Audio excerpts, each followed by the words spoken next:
Buenos días, mi nombre es Alejandro Sangüesa del Grupo 1 y a continuación presentaré el análisis y diseño de la aplicación del problema del proyecto semestral. Todos alguna vez hemos escuchado, visto o realizado un laberinto, ya sea cuando chicos hacemos laberinto de papel o por ejemplo haber escuchado sobre el laberinto de Creta, o haber visto o incluso entrar en un laberinto de jardín. Pero, ¿cómo resolvemos uno? Si nos enfocamos en los laberintos multiviarios, los cuales contienen caminos correctos e incorrectos, de tal manera que hay que buscar un camino correcto para poder encontrar la salida, esto quizás puede ser encontrado por prueba y error, o también por el método de no despegar la mano derecha de una de las paredes del laberinto, pero de esta forma no se encuentra la salida en la menor cantidad de pasos, siendo este el problema del proyecto presente, el cual se tiene que resolver por medio de un programa. Ya con lo planteado anteriormente, se tiene noción y un entendimiento de cómo resolver un laberinto, logrando así el primer punto de los métodos de resolución del problema, de tal forma que se puede seguir con el análisis detallado del problema y luego la construcción de la solución, de tal forma que luego de esto solo queda buscar mejores posibles a la solución para así obtener un programa funcional, eficiente y compacto. La siguiente presentación se divide en 5 puntos. El primero corresponde a presentar el problema identificado para después mostrar la solución propuesta junto a la forma en la que se abordó el problema, luego seguir con el diseño de la solución y finalmente presentar las conclusiones obtenidas. El problema consiste en realizar un programa en C el cual puede ser resuelto por un usuario o de forma automática, de tal modo de encontrar el camino más corto para que los jugadores encerrados en el laberinto hallen la salida.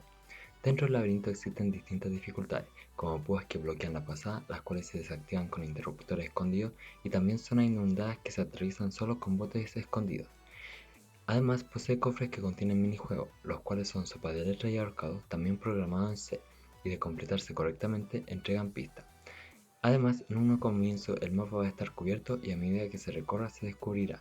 Por ende, para encontrar la salida, el usuario tiene que realizar 3 campañas. La primera es encontrar cofres, la segunda es encontrar botes y la última es salir del laberinto por la ruta más corta.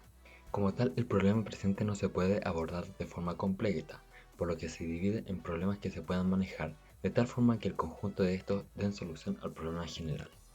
La lectura de archivos entrega las distintas características que conforman el laberinto y los minijuegos. Por eso al leerlos se guardan en estructura, ya que como estas tienen relación entre sí y son de distintos tipos, de forma de tener un mayor orden a la hora de programar y llamar a cada variable. Para la sopa de letras y el ahorcado se hace uso de un pregunta y respuesta para así saber lo que desea el usuario, como por ejemplo si quiere usar la pista o guardarla y de ser así pedirle las palabras y sus posiciones. De este método el usuario tiene total control de sus acciones.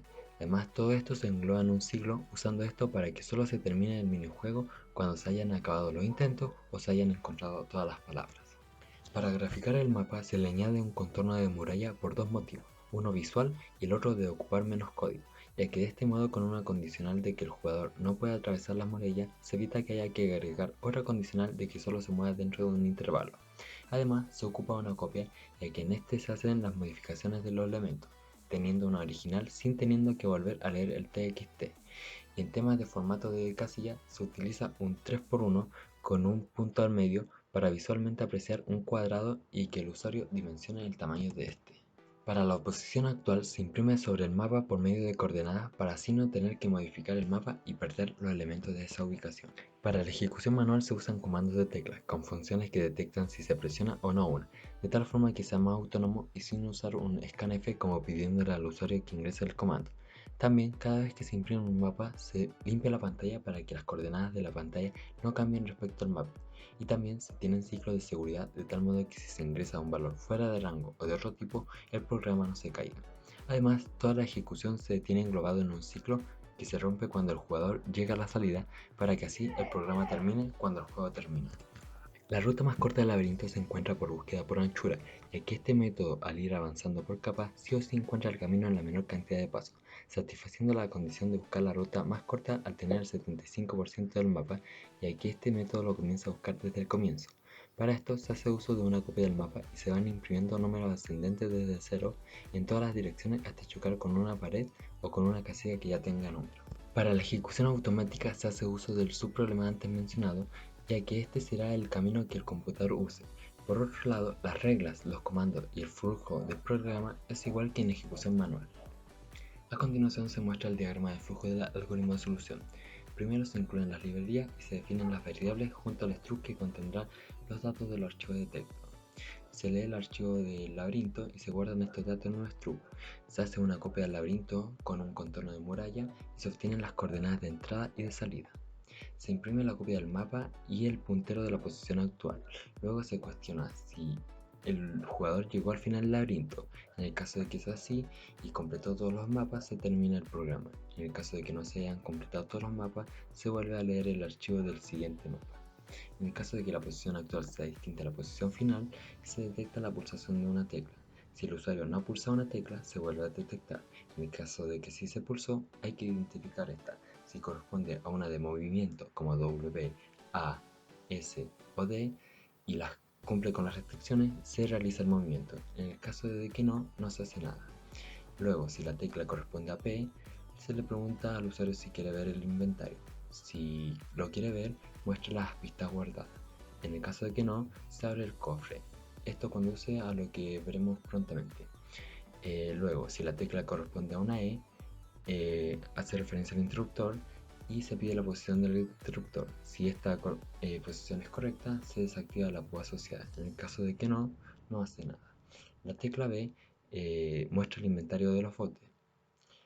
La tecla B minúscula le pide el bote a inflar y las coordenadas del lugar al usuario. Si los datos son correctos, se imprime el bote en la coordenada.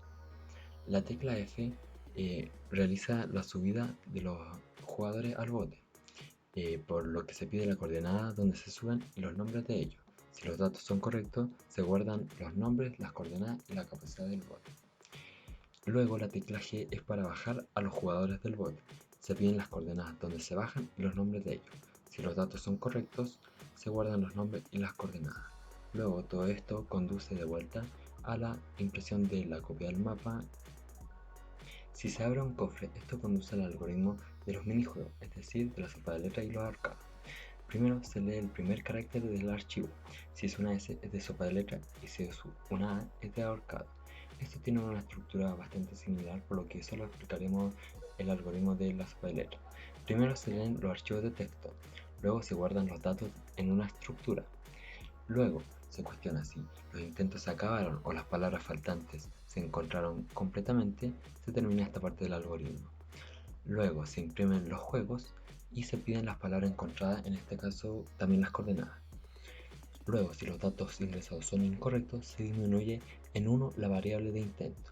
Y si son correctos, se disminuye en 1 la variable de palabras faltantes. Si las palabras faltantes son igual a 0, se da la pista. En el caso de que no, se vuelve a cerrar el ciclo. Durante esta etapa se consiguió identificar los problemas, el modo de resolución y el orden de estos, obteniendo así el algoritmo de todo el problema, siendo esto muy importante ya que es la base que permite crear un código estructurado y simple, sin tener líneas de código que sobren.